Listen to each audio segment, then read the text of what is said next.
Okey, gelagat pengguna ataupun consumer market behavior ni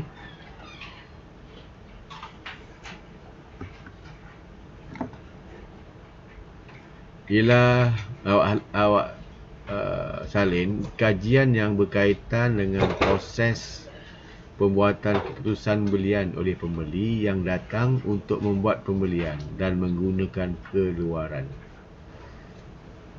Ini adalah gelagat pengguna, satu kajian.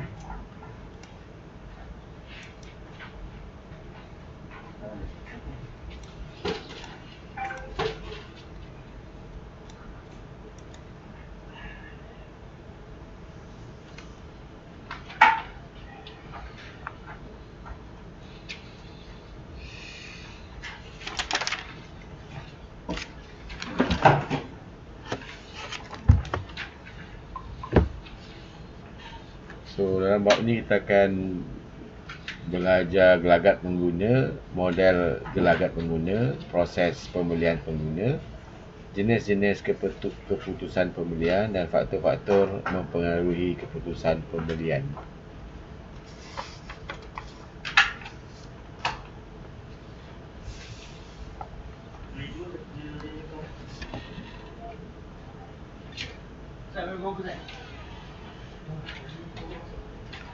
So memahami gelagat pengguna adalah kajian yang berkaitan dengan proses pembuatan keputusan belian oleh pembeli yang datang untuk membuat pembelian dan menggunakan keluaran.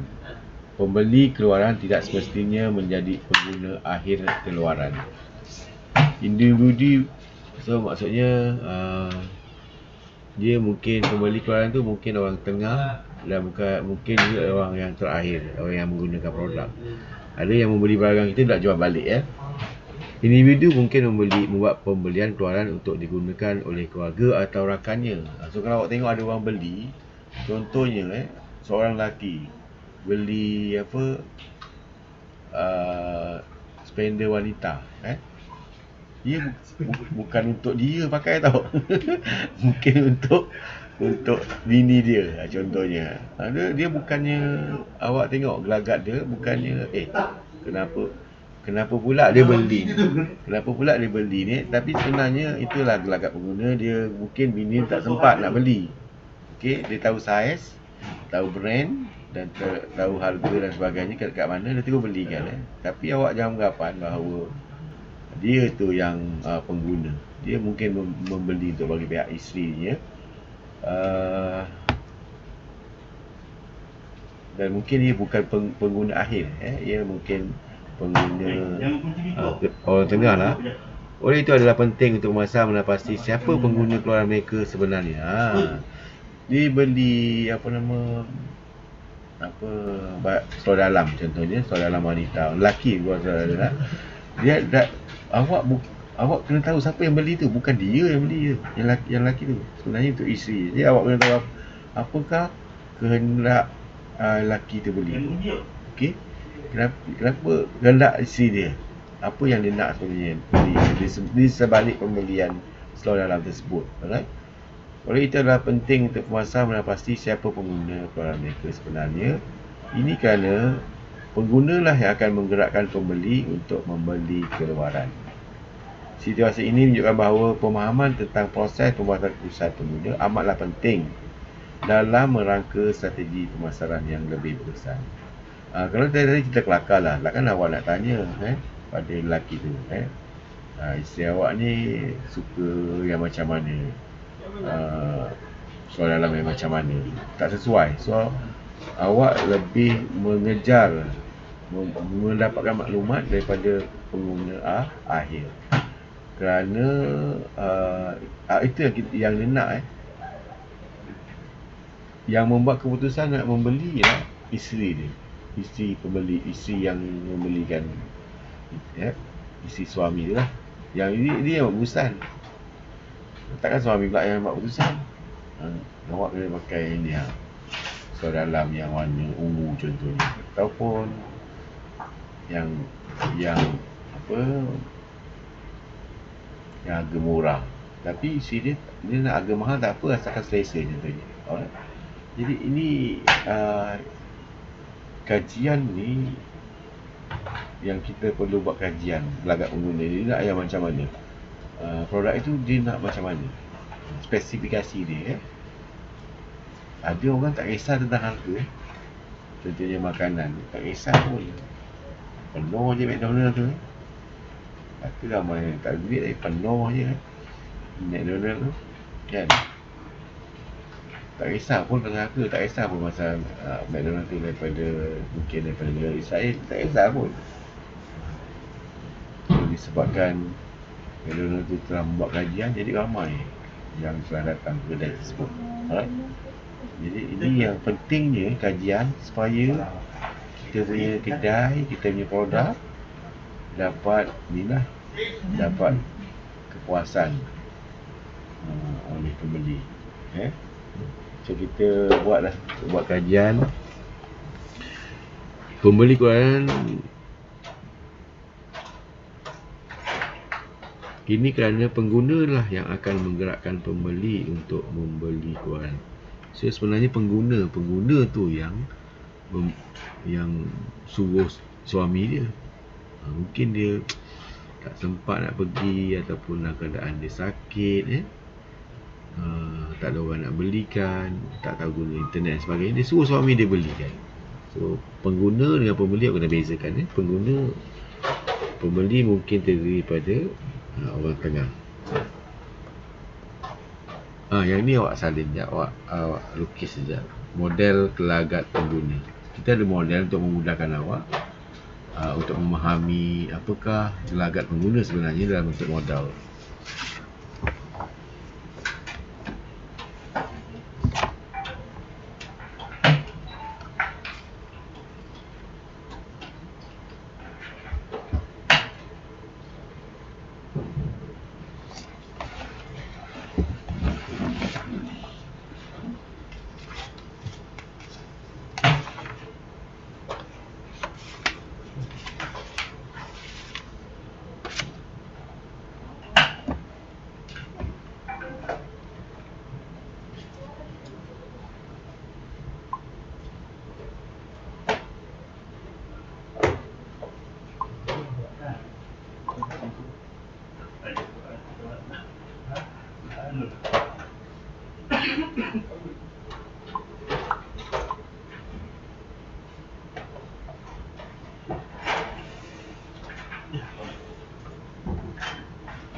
So kita ada model kotak hitam pembeli, kotak hitam buyer black box. Yang tu lah persekitaran. Sebelah kiri dia adalah apa? Persekitaran ni. Persekitaran maksudnya yang telah belajar dalam bab 2. Dan yang ni lah respon pengguna. Apakah tidak balas pengguna, apa yang nak beli, bila, harga dan sebagainya. Nanti saya akan tegangkan yang ni.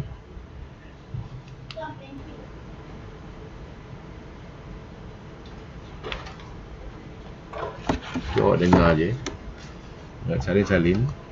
Model gelagat pengguna adalah komponen paling penting dalam pemasaran ialah pengguna. Komponen yang paling penting dalam pemasaran ialah pengguna. Contohnya orang tua yang sakit, dia nak beli ubat. Dia nak beli ubat sakit darah tinggi contohnya. Alright. So yang membelikan anak dia. Anak dia tu adalah pembeli, yang pengguna ialah orang yang menggunakan. So komponen yang paling penting dalam pemasaran ialah pengguna, ataupun buyers, ataupun pembeli, buyer.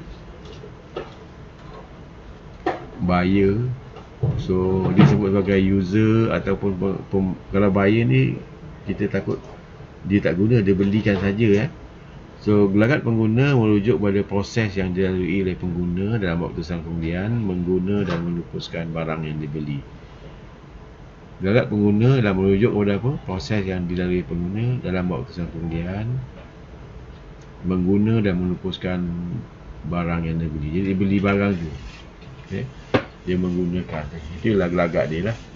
Dia mungkin nak model macam ni, spek dia macam mana, harga macam mana, kat mana nak beli. Dalam kajian tentang gelagat pengguna, analisis tentang faktor-faktor yang mempengaruhi keputusan pembelian dan penggunaan produk juga perlu dibuat. Jadi dalam kita nak buat kajian yang ini, kita juga buat analisis apakah faktor-faktor yang mempengaruhi keputusan pembelian dan penggunaan produk juga perlu dibuat. So kalau awak nak memilih makanan, contohnya awak nak celebrate, awak nak buat satu majlis hari lahir kepada kawan awak, kawan istimewa contohnya, orang istimewa lah. Jadi awak nak buat kat mana? Contohnya kepada pensyarah awak contohnya kan. Awak nak celebrate hari lahir pensyarah awak. Takkan awak nak kasih panggil dia, then yelah, makan nasi lemak je, minum air kosong contohnya.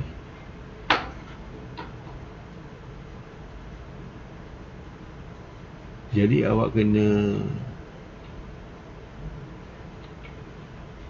bersesuaian dalam memilih contohnya hari lahir contohnya, hadiah hari lahir kepada pensyarah contohnya.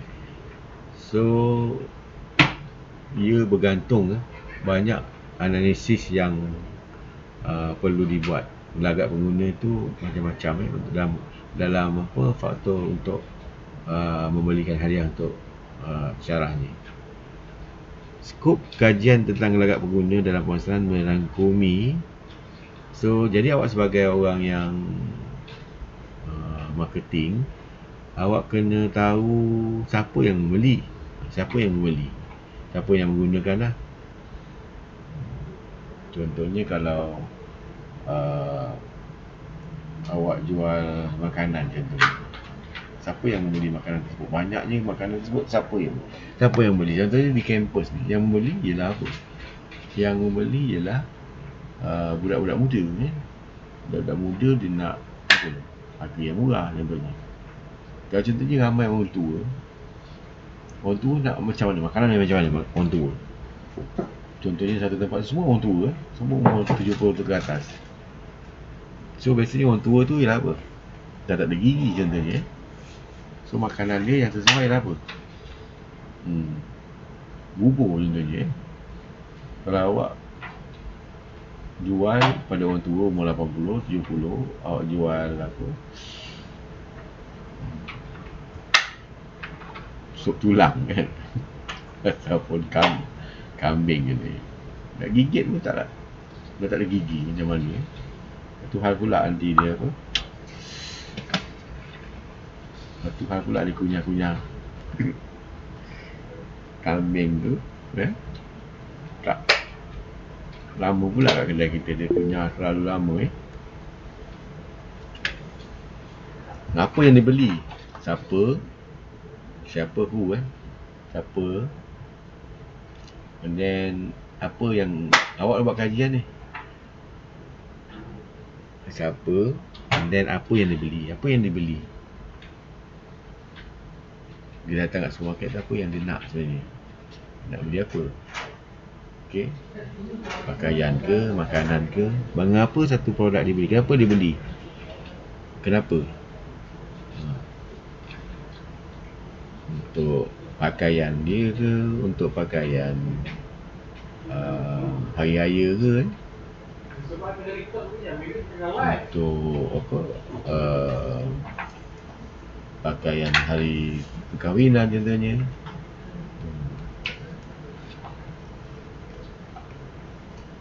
Bagaimana pengguna membeli, bagaimana dia membeli, cara dia datang kedai ke, telefon ke, ataupun internet ke, berapa kerapkah pengguna membeli. Ini apa soalan-soalan ni selalu tak ada beli, ataupun mungkin dia orang yang sesekali datang Contohnya kedai kita kat tepi jalan kan, dia sekali je lalu situ.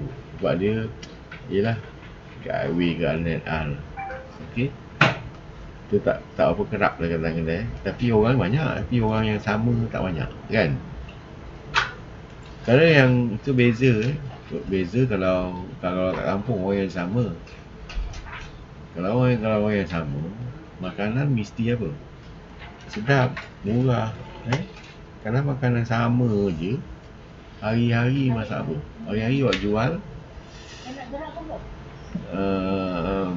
kari daging dengan sayur kobis. Hari-hari kat satu kampung tu.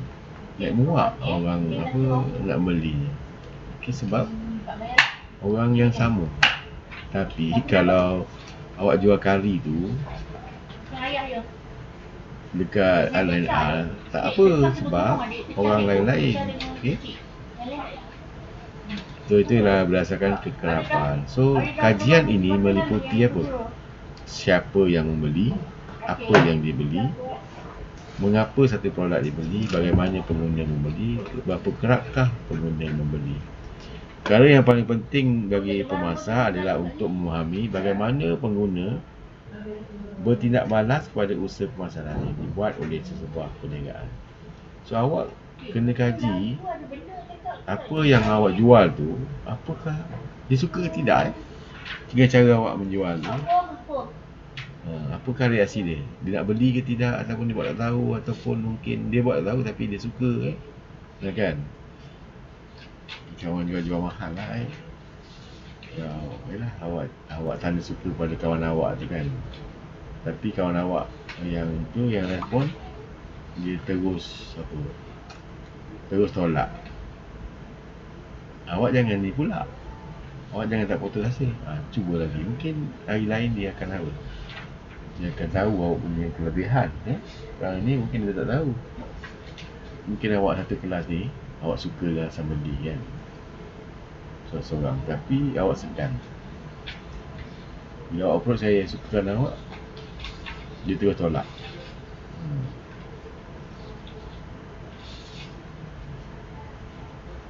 Jadi awak jangan buat keputusan dulu mengatakan pengguna tu dia tak suka dengan awak. Sebenarnya usaha awak kena berterusan. Bagaimana awak boleh memancing nilai supaya produk awak diterima.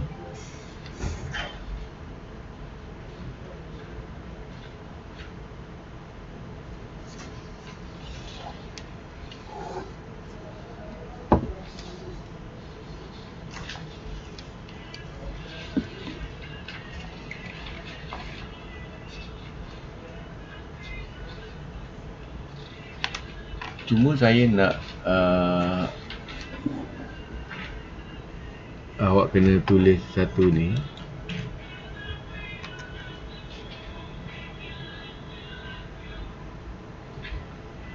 Dalam PowerPoint ni,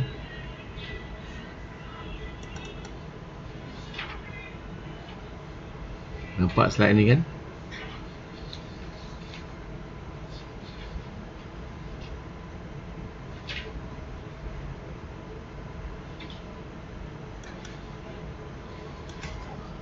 Model awak salin, model gelagat pengguna. Nanti awak boleh beli kat yang tadi siapa tu, Al-Fatah ni kan, dia juga duduk dekat student center. Di sebelah student center tu Telefon Suryati, ada dia jual buku Tapi hari ni mungkin ramai pesara cuti.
Awak salin ni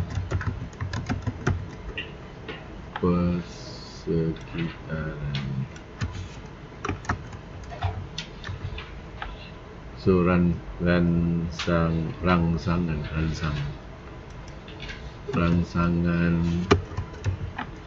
pemasaran. Nanti saya besarkan satu rangsangan pemasaran adalah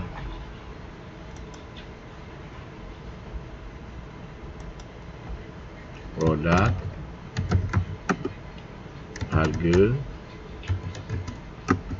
pengedaran, 4 piece product, price,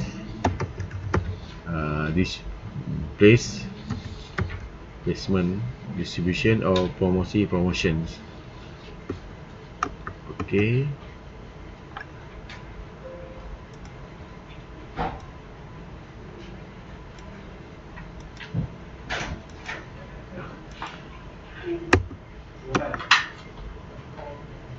Nombor 2 ialah rangsangan persekitaran.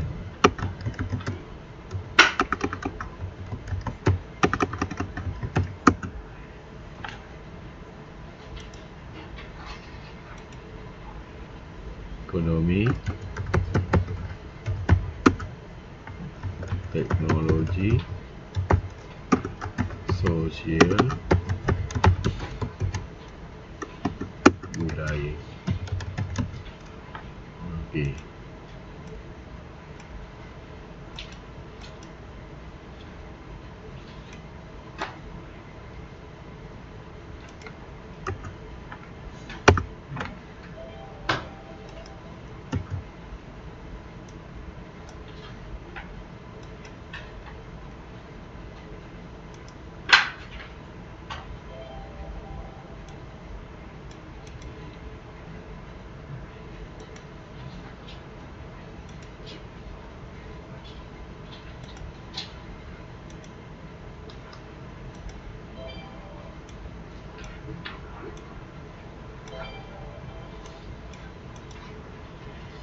Kotak hitam.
Ni awak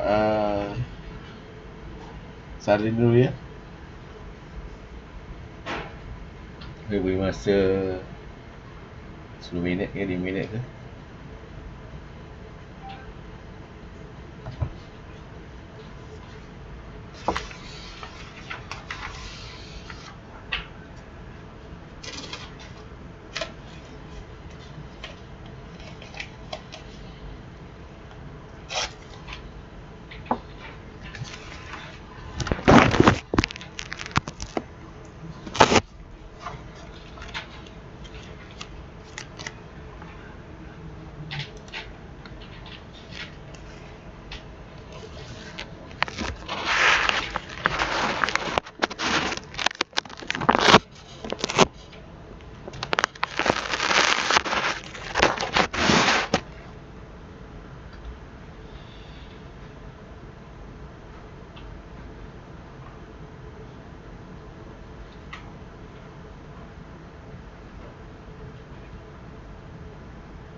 Dia gerak ke? Tak, adik senyap mana-mana dulu tak? Tak ada apa, tanya sebab ibu nak tanya sebab ibu nak print, nanti takut adik cepat ke ibu lambat ke. Ibu nak buat kerja dulu lah.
Hai, kakak nak guna komputer itu boleh.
Okay, dah siap yang ni. So, inilah model dia, rajah model gelagat pengguna, model kotak hitam pembeli. Iaitu kita ada dua nak panah kan. So yang inilah asalnya daripada persekitaran environment yang kita belajar dalam bab 2. Dan bab 1 rancangan pemasaran kita ada 4P Product, Price, Place, Promotion, 4Ps. And then rancangan persekitaran ekonomi, teknologi, sosial dan budaya. Ini adalah yang pelanggan, ciri-ciri pelanggan lah. Pelanggan nak ada faktor-faktor lah. Ciri-ciri pelanggan ataupun pengguna. Model kotak hitam ni lah model yang menerangkan rancangan dan respon gelagat pembeli ataupun pengguna. Dapati rancangan pemasaran dan rancangan pemasaran akan memasuki kotak hitam. So rancangan ini, item-item ini akan masuk kotak hitam sini, iaitu ciri-ciri pengguna dan proses keputusan pengguna yang kita baru belajar tadi. Proses kita akan belajar nanti. So ini adalah kotak hitam pengguna. Faktor-faktor tersebut akan berinteraksi dengan ciri-ciri pengguna, psikologi dan proses pembuatan keputusan yang berhasil akan mempengaruhi persepsi dan kelakuan pembeli. So, kat sini macam-macam, dia termasuk dalam sini kan. Ni anak panah masuk dalam sini, jadi macam-macam dia fikir. Pengguna macam-macam lah pengguna tu adalah soalan, tapi dia lain-lain. Setiap orang tu mempunyai sangat persekitaran cita rasa yang berbeza, keperluan yang berbeza, ya. Harga yang diminta beza, promosi dan sebagainya, dan dia akan berinteraksi setiap faktor tadi, dan dia akan boleh proses penggunaan ini warna hitam lah, black box. So kita mungkin susah nak mendefinisi apakah keperluan dia. So dia akan ada dia punya kehendak dan keperluan dan kehendak, dan seterusnya dia akan menghasilkan yang dinamakan respon pengguna ataupun buyer responses. So yang ini ialah apa yang terakhir lah kepada atau tidak balas pengguna yang dipamerkan oleh pembeli ataupun pengguna lah. Jadi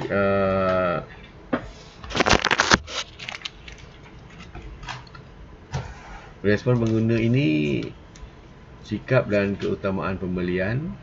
Apa yang sikap-sikap perangai pembeli, mungkin dia nak harga murah, dia nak produk yang tahan lama, ada yang harga mahal, tak apa asalkan produk tu tahan lama. Itu semua sikap dia dan apa yang dia utamakan, keutamaan pembelian.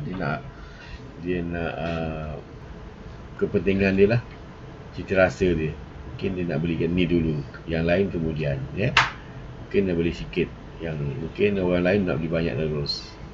So yang ni dinamakan sikap dan keutamaan pembelian. Dan seterusnya purchase behavior, gelagat pembelian ni, apa yang dia nak sebenarnya, apa yang dia nak beli kereta ke, beli makanan, beli pakaian, bila dia nak beli.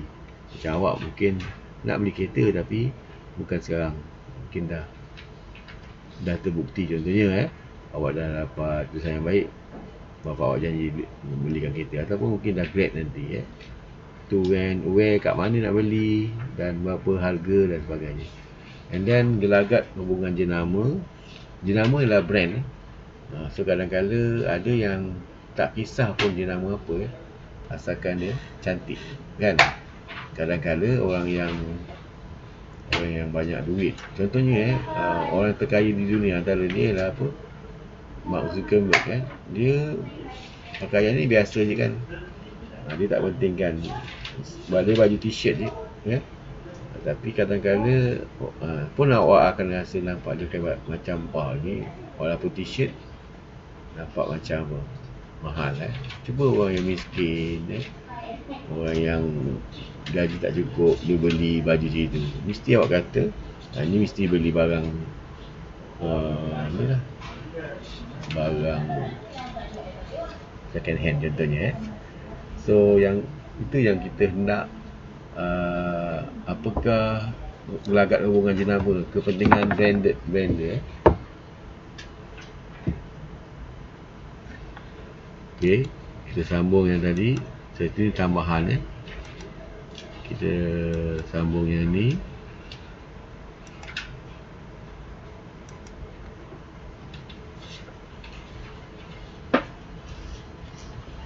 Komponen paling penting ialah pengguna.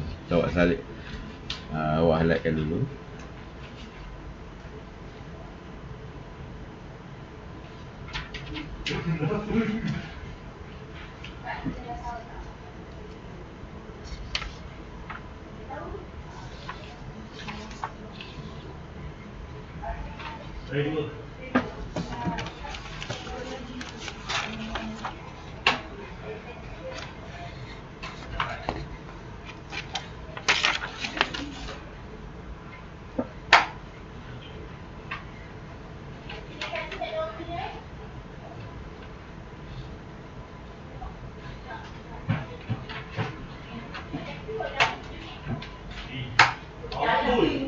Dalam dia.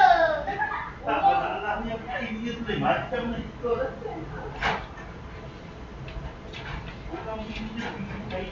Komponen paling penting ialah pengguna. Pengguna tu sendiri, pengguna atau pembeli, Gelagat pengguna merujuk kepada proses yang dilalui oleh pengguna dalam membuat keputusan pembelian, mengguna dan melupuskan barang yang nak dibeli. So, ini antara apa yang dilakukan oleh pembeli atau pengguna. Dia buat keputusan pembelian, ya, nak beli ataupun tidak, ya, berapa banyak, bila, buat keputusan dan mengguna tu.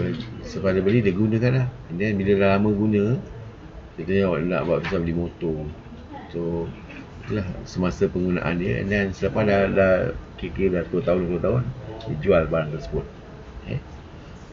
jual balik. Itulah pengguna, yang ni pun ni penting juga, ya. Proses pembelian pengguna. Yang ini adalah proses ada seorang tu nak beli satu barang mahal harganya, dia ada macam-macam proses. Dia tak beli hari ni, mungkin dia beli tahun depan, mungkin dia beli tahun depan, tapi dah berminat sekarang. So this is a proses pembelian pengguna.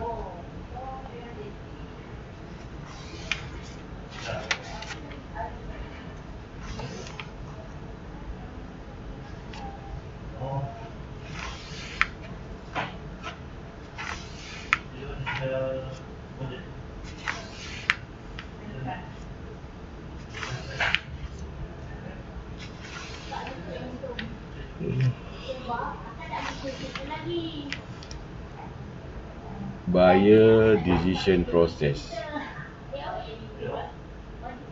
Dia ikut step, step pertama, dan step kedua, step ketiga, step keempat dan step kelima.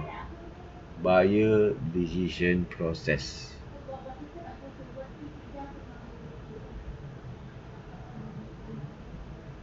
Dia memakan masa yang lama. Pembeli tu nak membeli barang, dia mungkin memerlukan masa yang lama untuk membeli. Macam contoh awak nak masuk college YPJ ni kan, dia bukan terus awak pilih kan. Mungkin dah tahun lepas awak dah berminat, ataupun mungkin memerlukan masa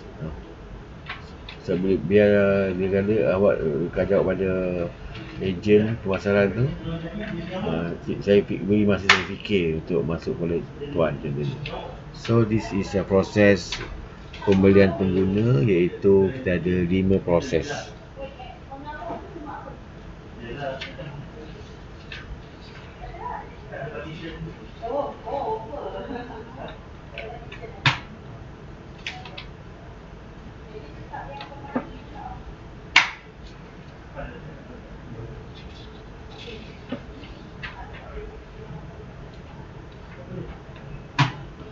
So awak sebagai orang yang menjual, awak kena tahu kesemua proses ini.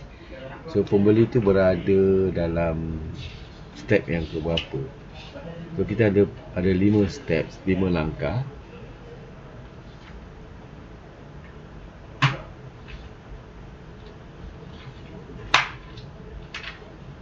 Oleh pengguna, yang kena melalui pengguna itu melalui kelima-lima langkah ini, iaitu pengguna itu mengenal pasti keperluan dan masalah. Need recognition. Awak tulis bahasa Inggeris ni dah need recognition.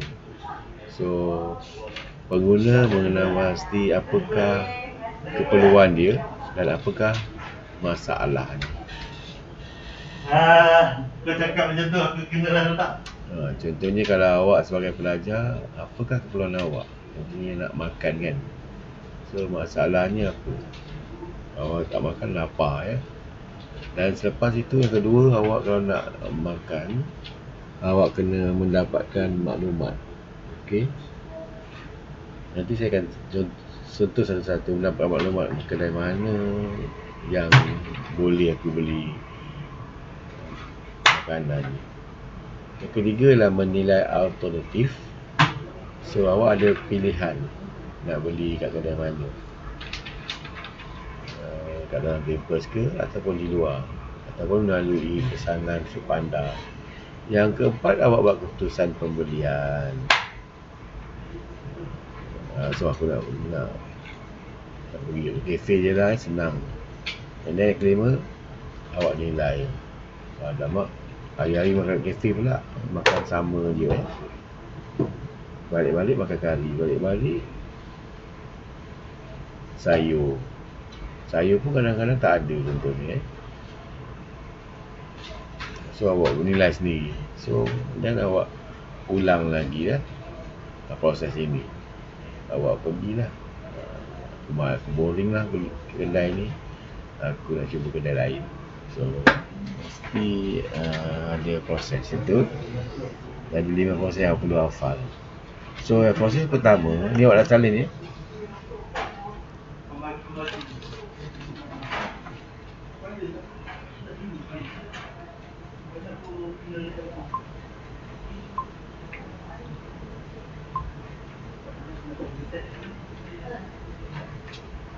Dah 3 file, 3 set dah.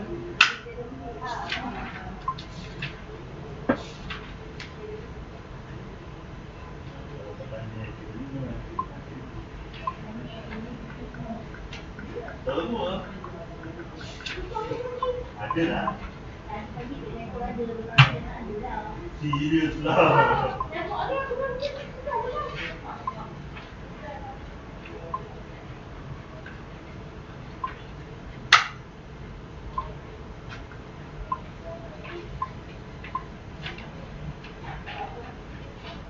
Makan punya tu buat.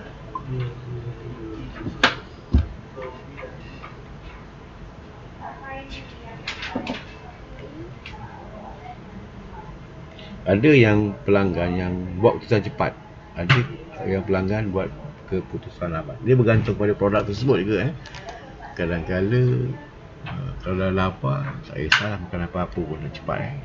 Kalau nak yang barang mahal contohnya kan, beli motor, so memerlukan masa. So yang pertama ialah mengenal pasti keperluan dan masalah. So awak salin ni, mengenal pasti keperluan dan masalah. Pengguna akan membeli apabila mengetahui masalah apa yang hendak dibeli.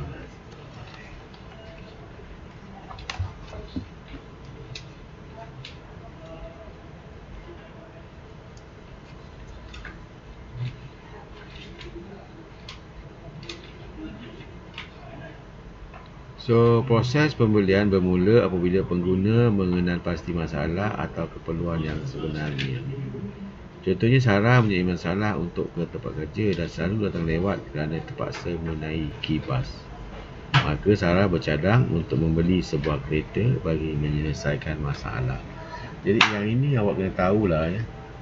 Apakah pengguna itu, apakah masalahnya. Contohnya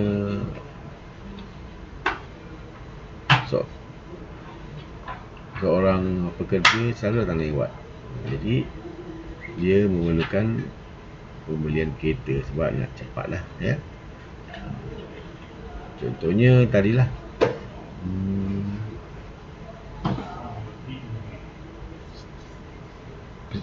pelajar nakkan nota tambahan bagi subjek ni. So tu adalah keperluan dia. Jadi nak beli buku rujukan, bukan sekadar nota dan pensyarah ya. Itulah mengenal pasti keperluan dan masalah. Yang kedua ialah pengguna atau pembeli akan mendapatkan maklumat. Awak salin dulu.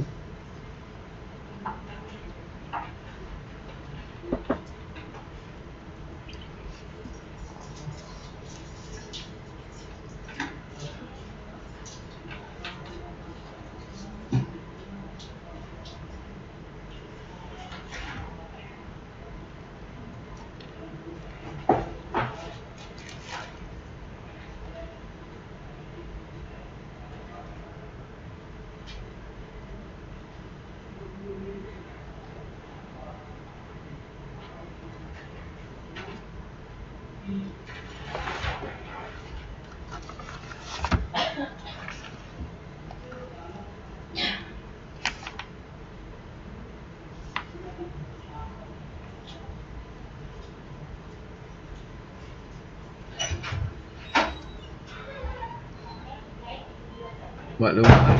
So pengguna ni, pembeli ni akan berusaha dia nak beli kereta tadi Sarah tadi nak beli kereta.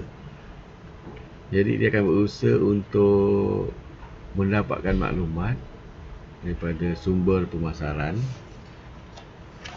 ataupun ini yang dinamakan information search information search. Dia akan daripada beberapa sumber pemasaran. So mungkin dia akan daripada mana mungkin Sarah ni akan kebanyakan pengguna mendapat maklumat daripada sumber pemasaran, pendapat rakan-rakan, pengedar dan berdasarkan pengalaman mereka. Jadi mungkin dia akan tanyalah pada kawan-kawan yang telah memakai kereta contohnya. Ada yang pakai kereta Toyota, ada yang pakai Pro 2, ada yang pakai Proton. So dia tanyalah pada rakan-rakan, dan dia pergi kedai-kedai pengedar dan berdasarkan pengalaman mereka. Mungkin ada yang pakai kereta Toyota, mahal pula. Honda mahal tapi kualiti dia lama 10 tahun tak rosak. Tapi kalau kereta yang murah tiap-tiap tahun rosak contohnya enjinnya lah, aircon tak sejuknya. So yang ini pengguna akan dapatkan sumber-sumber pemasaran dari macam-macam daripada macam-macam sumber, kawan, keluarga, iklan, daripada internet, daripada pengalaman orang. Ini macam-macam pengalaman pembeli sendiri yang telah memakai daripada pengedar. So ini maklumat pengguna, mendapatkan maklumat. Contohnya Sarah yang bercadang untuk membeli kereta telah mendapatkan maklumat tentang kereta yang patut dibeli. Hasil maklumat dari rakan-rakan pengedar, terdapat 3 jenis kereta yang patut dipertimbangkan, iaitu kereta Vios Toyota, Persona Proton dan Myvi Pro 2. Jadi awak nak buat keputusan, Sarah nak buat keputusan beli kereta Vios ataupun Persona ataupun Myvi yang hampir sama lah dia punya saingan dia hampir sama. Ada 3 pilihan sama ada nak beli Toyota, nak beli Persona ataupun Proton Persona ataupun Pro 2 Myvi. So yang ini maklumat ketiga-tiga telah diperolehi. So langkah seterusnya ialah menilai alternatif. Menilai alternatif dalam bahasa Inggerisnya ialah evaluation of alternative. So this is analisis yang dilakukan terhadap keluaran dari aspek warna, rasa, harga. Inilah mungkin salah satu je lah, mungkin kesemuanya, mungkin salah satu tak ada.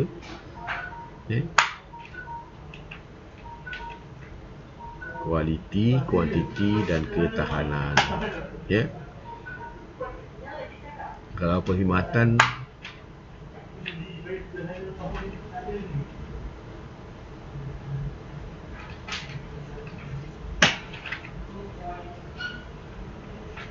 perkhidmatan agak sukar untuk kita tu, kualiti sukar diukur.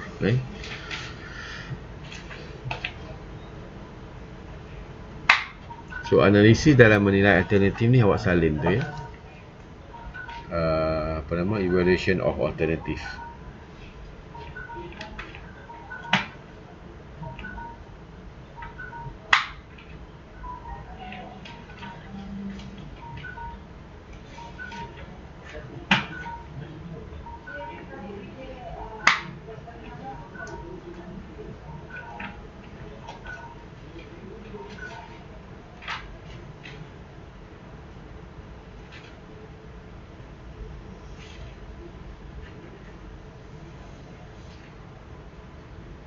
So macam contohnya Sarah tadi nak beli ada 3 pilihan. Penilaian alternatif merujuk kepada analisis yang dilakukan terhadap ciri-ciri keluaran dari segi warna, rasa, harga, kualiti, ketahanan dan sebagainya. Contohnya Sarah akan melakukan analisis terperinci terhadap ketiga-tiga jenis kereta tersebut berdasarkan kriteria-kriteria mengikut keutamaan yang telah ditetapkan. Kriteria yang diambil kira dalam menilai alternatif itu mengikut susunan keutamaan adalah harga, pendapat rakan-rakan, kualiti dan warna. So yang utama dirasakan, cara rasakan dia mesti pilih harga yang murah. Yang kedua, pendapat rakan-rakan. Contoh ada rakan-rakan yang telah menggunakan tu, dia apakah cadangan rakan-rakan tersebut. Kualiti, dia juga mementingkan kualiti. Yang ketiga, kualiti. Kualiti kalau sama je kan, jadi mana yang lebih berkualiti. Ada pun semua berkualiti, tapi tak kisah, awak tak kisah pasal kualiti. Dan warna, mungkin warna pun mainkan peranan. So mungkin Myvi dia ada warna kegemaran awak, mungkin awak suka warna biru. Yang ada Myvi je warna biru. Toyota tak ada. Okay. So ni analisis ni mengikut keutamaan. So kalau cuma semua analisis ni dipenuhi, so awak buatlah analisis, buat markah sikit lah. Jadi Ya. Ni kau punya ke apa? Itulah pasal. dia ada Saya dah Nasib pindah. baik warnanya lain. Aku pun balik. Zan. analisis yang dilakukan terhadap keluaran, warna, rasa, harga, kualiti, kuantiti dan ketahanan. So kita buat analisis. Pembeli tu, Sarah tu akan membuat analisis dari pelbagai aspek. Okey. Dan seterusnya ialah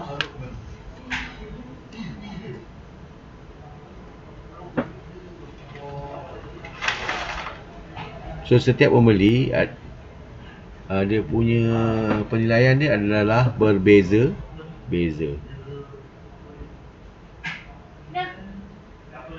Contohnya sebagai pelajar lepas SPM, apakah dia punya analisis dia. Mungkin dia nak belajar luar pada Johor, jadi memang KYPJ tak dapatlah belajar seperti ini. Memang dia dah, orang kata, dah stick kepada ataupun dah tetap di pendirian dia. So memang tak akan lah. Ya betul. Itu yang aku lakukan ni. And then seterusnya ialah keputusan pembelian. Step yang keempat adalah keputusan pembelian, purchase decision. Purchase decision.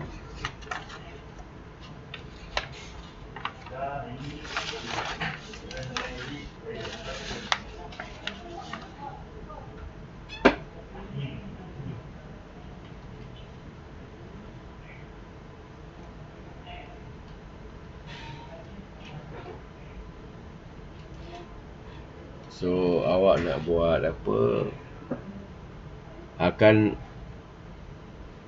tadi dah ranking lah. Sarah dah ranking nak Myvi nombor 1 contohnya. Kedua Toyota, ketiga apa contoh gitulah. Kita akan ranking dia, dan dia akan beli mana yang ikut ranking yang pertama.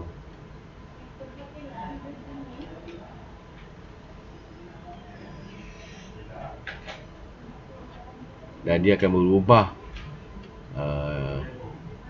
berubah keputusan bila mana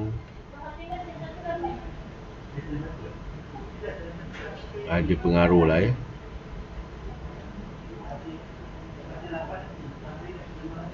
Sangat terakhir, keputusan pembelian iaitu seharusnya melibatkan pendaian dilakukan terhadap ciri-ciri seperti kos, kualiti dan kegunaan sebelum keputusan belian dibuat.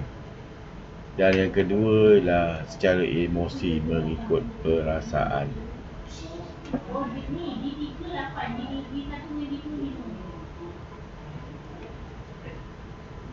Tu kadang-kadang dia hari-hari kata, dengar kebetulan pula dia tak ada duit, ekonomi dia teruk.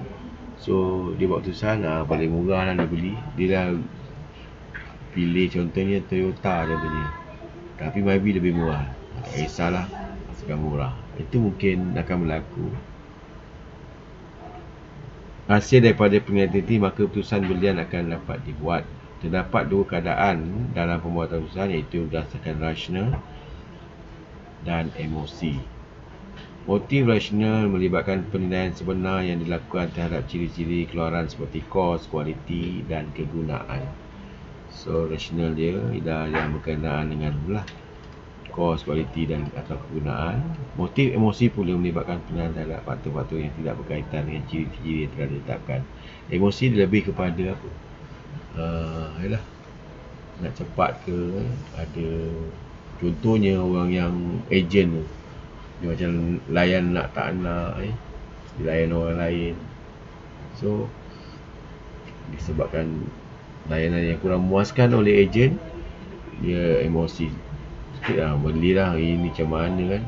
Berkaitan dengan contoh di atas, Sarah sudah boleh buat keputusan pembelian setelah penilaian sebenar motif rasional dilakukan. Akhirnya Sarah membuat keputusan untuk membeli kereta Myvi Pro 2. Yang ini maksudnya Sarah tu telah membuat keputusan, mengambil kira apa nama ni, keputusan secara rasionalnya, semua ciri-ciri telah dipenuhi, kos, kualiti dan juga perasaan. Mungkin perasaan dia ialah dia nak membeli kereta nasional, kereta buatan Malaysia. Emosi dia, walaupun Toyota menawarkan harga yang murah, lagi satu kualiti yang tinggi, tapi emosi dia memang gitu, mengikut perasaan.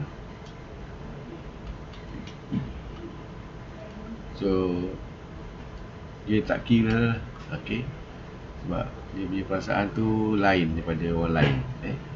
Macam awak nak memilih pasangan, dia tak adalah, perempuan nak pilih tak adalah yang semana pasangan dia, tapi dia dah pilih yang tu, tapi akhirnya dia pilih orang yang tak insaf. Contohnya disebabkan apa? Emosi dia yang ada kelebihan yang lelaki yang tak dipilih tersebut. And then ialah penilaian selepas pembelian. Pengguna yang berpuas hati, ini awak salin dulu.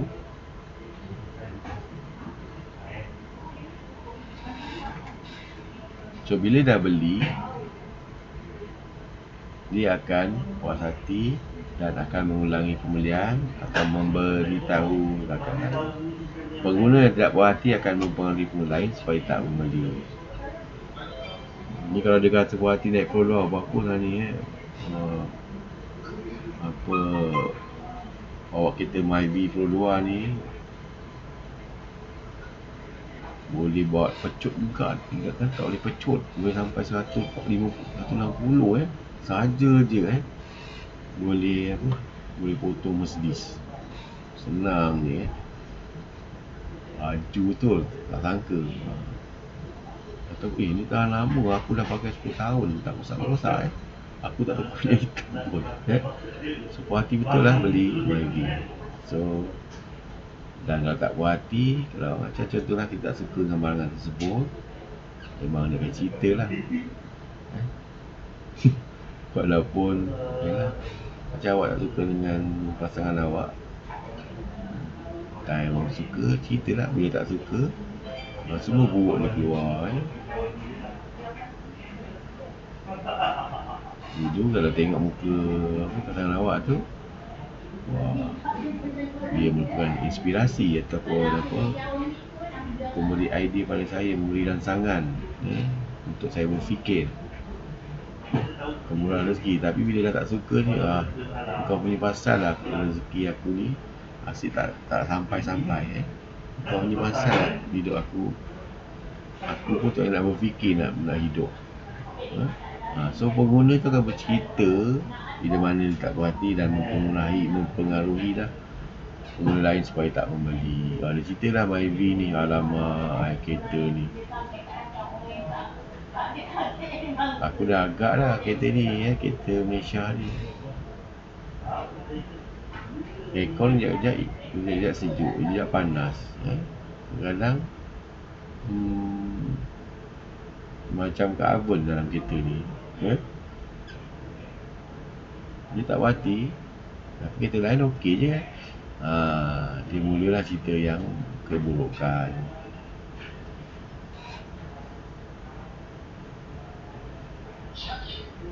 Dia akan cerita pada orang lain lah, janganlah beli ni 5V ni, pening pada kau nanti beli 5V ni asyik rosak je, duit dah tak ada. Dan dia akan memberi impact negatif terhadap sendiri masalah yang dibuat oleh pemasaran.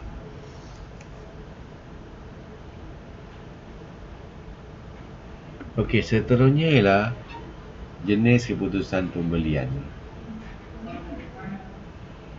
So kita ada pelbagai jenis, ada 3 jenis. Jenis A, jenis B dan jenis C.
So ada yang ni lah keputusan pembelian yang pengguna membeli disebabkan apa.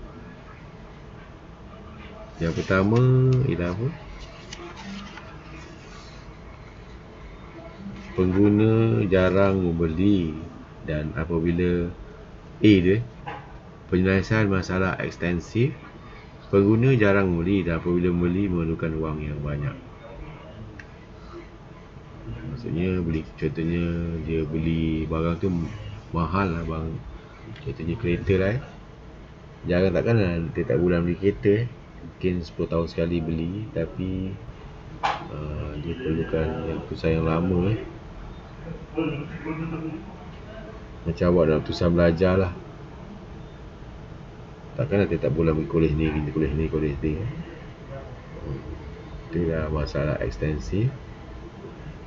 Penyelesaian masalah terhad, pengguna sudah biasa dengan barang yang dibeli dan tidak biasa dengan pilihan yang lain. Contohnya kalau seorang tu dia dah biasa gunakan Colgate untuk ubat gigi tu kan, awak selalu guna Colgate. So kalau contohnya ada barang lain yang namanya Colgate, contohnya awak tak nak, mestilah nak Colgate juga sebab dia dah biasa dengan Colgate. Produk yang selalu dibeli dan harganya murah pun juga yang ini dia penyelesaian masalah rutin. Inilah yang rutin ni, tak kisahlah asal bukan boleh. Contohnya awak nak pakai baju tidur, so awak beli pagoda je lah sebab dia murah kan. Takkan awak nak baju tidur pakai baju ni lah.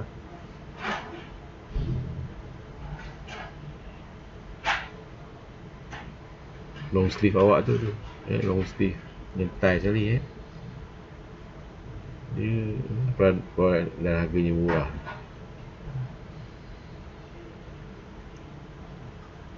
So itulah jenis keputusan pembelian yang jenis A, jenis B dan jenis C.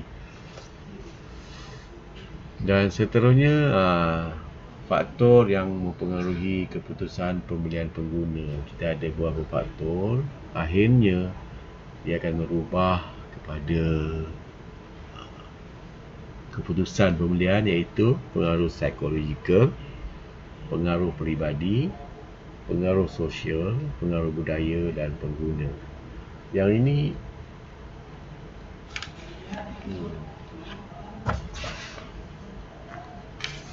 Yang ini saya rasa saya dah sentuh juga dalam awal, tapi dia lebih pada fokus. Pengaruh psikologikal. Pengaruh ini termasuklah motivasi, tanggapan, keupayaan pembelajaran dan sikap. Contohnya, pengguna akan membeli keluaran Sony kerana tanggapan terhadap keluaran tersebut sebagai bermutu dan berkualiti tinggi. Ini ditambahkan pula sikap pengguna tersebut yang suka keluaran berkualiti dan berjenama, serta sokongan rakan yang pernah menggunakan keluaran Sony. Ia telah memberikan motivasi untuk pengguna tersebut membuat keputusan membeli keluaran Sony. Jadi, kalau macam beli TV, awak daripada bapa awak tu, daripada dulu kecil sampai sekarang, kalau TV rosak, Sony. Sebab bapa awak rasa ia adalah berkualiti. Itulah psikologinya. Padahal ada juga brand-brand lain yang sama kualiti. Hisense, Toshiba contohnya. Tapi tak nak juga. Dia rasakan bahawa contohnya kalau awak handphone, awak ada nak beli Samsung saja, tak nak beli lain. Ataupun Apple tu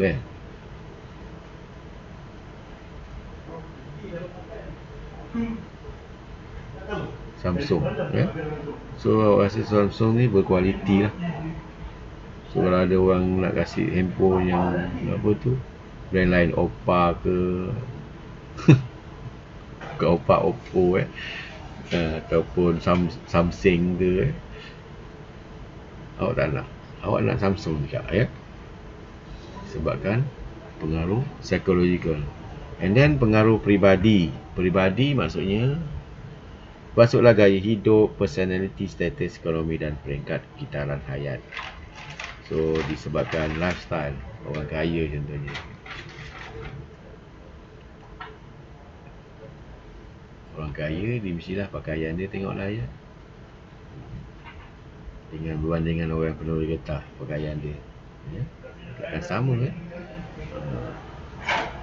Contohnya, seorang pengguna yang membuat keputusan membeli kereta value terbaru kerana dipengaruhi oleh faktor gaya hidup. Dia maksudnya kereta lama tu boleh guna lagi, tapi kalau ada model baru mesti dia beli.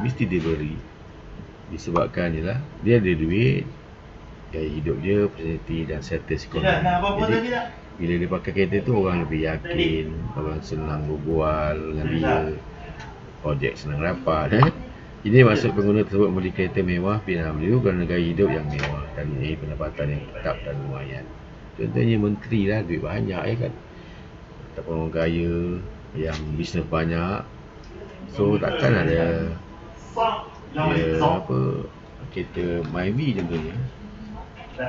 Beza kalau awak pakai kereta Mercedes Proton, Mercedes dengan Proton kan. Kalau awak parking di hotel, kalau kereta Mercedes yang mahal tu, memang ada je yang akan menolong awak Tapi kalau kereta Proton kancil tu, pergi parking dekat hotel, dia tak pandang awak Itulah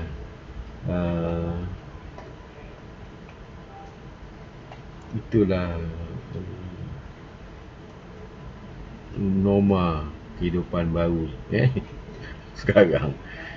Untuk menjaga status, prinsip pengguna tersebut perlu dijaga. Pengaruh pribadi lah.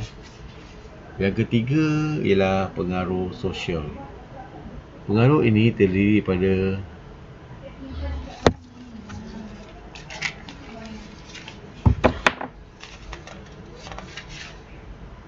yang pertama tadi apa? Pengaruh psikologikal, motivasi, tanggapan, keupayaan dan pembelajaran dan sikap.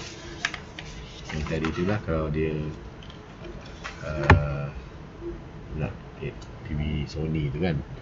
Yang kedua, pengaruh pribadi, termasuklah gaya hidup, personality, status ekonomi dan peringkat kitaran hayat. So lifestyle lah. Orang kaya, orang miskin.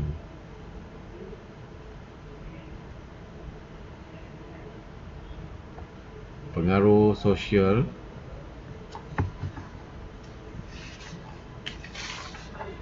Pengaruh ini daripada elemen-elemen seperti keluarga, pendapat pakar dan kumpulan rujuk. Mungkin ialah ada family yang akan mempengaruhi awak. Ada yang orang yang pakar yang dah biasa dan kumpulan rujukan. Contohnya keputusan membeli lampin pakai buang, jenama Pampers adalah pemilik keluarga dan pendapat pakar. Kalau contohnya lampin anak, orang memang selalu suka beli Pampers kerana semua orang ada iklan lah. Family tu rasa apa nama, pakai bebet ataupun tu, kalau pakai Pampers jenis lain contohnya hangers ke pumpers ke bebet budak tu jadi merah, jadi gatal dan sebagainya kan, selalu nangis. Itu pendapat orang lah, bahawa gantikan bahawa Pampers ni bebet budak tu yelah, tak ada kesan sangat. Ini masa keluaran ini dibeli kerana ia disesuai dengan anaknya dan disokong oleh setiap ahli keluarganya. So adik-beradik kepada orang yang beli tu kata, bagus anak aku pakai ni, Pampers ni bagus anak-anak kecil ni. Tapi dulu macam saya ni tak adalah beli Pampers pun. Zaman-zaman dulu mana ada Pampers, semua pakai yang kain tu.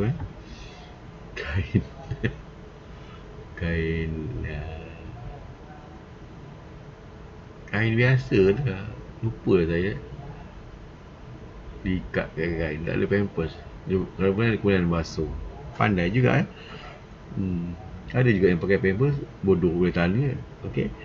Dia sebenarnya dipengaruhi oleh pendapat ahli keluarga dan lain-lain.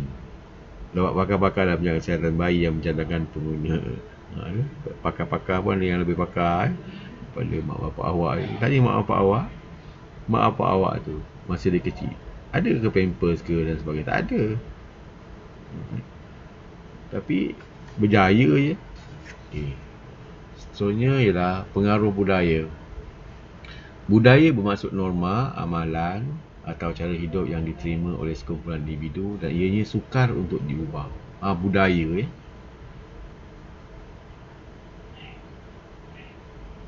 Contohnya, pengguna meningkatkan pembelian buah oren dan minuman bergas pada sepanjang musim perayaan Tahun Baru Cina. Tahun Baru Cina ni budayanya ialah apa? Buah apa? Mesti ada air buah oren. Okey. So penjualan buah oren tu akan meningkat pada hari Cina. Tak boleh nak ubah daripada dulu pun Saya ingat dulu memang setiap Tahun Baru Cina ramai yang beri saya hadiah buah oren. Itulah budaya orang Cina. Ia kerana sinonim dengan budaya masyarakat Tionghoa yang telah diwarisi sejak turun-temurun. Bagi pengguna agama Hindu pula, alasan utama mereka tidak membeli koran daging lembu dalam tin atau paket kerana faktor budaya mereka yang meletakkan bahawa haiwan tersebut adalah suci. Untuk kaum India pula, menyatakan bahawa dia tak boleh makan yang daging lembu. Tak kira lah daging lembu dalam tin ke, daging lembu dalam masakan ni, tak makan sebab agama Hindu contohnya atau budaya ni meletakkan bahawa haiwan tersebut adalah suci. So budaya maksud norma, amalan. So jadi kita telah yang ini faktor yang mempengaruhi persambungan.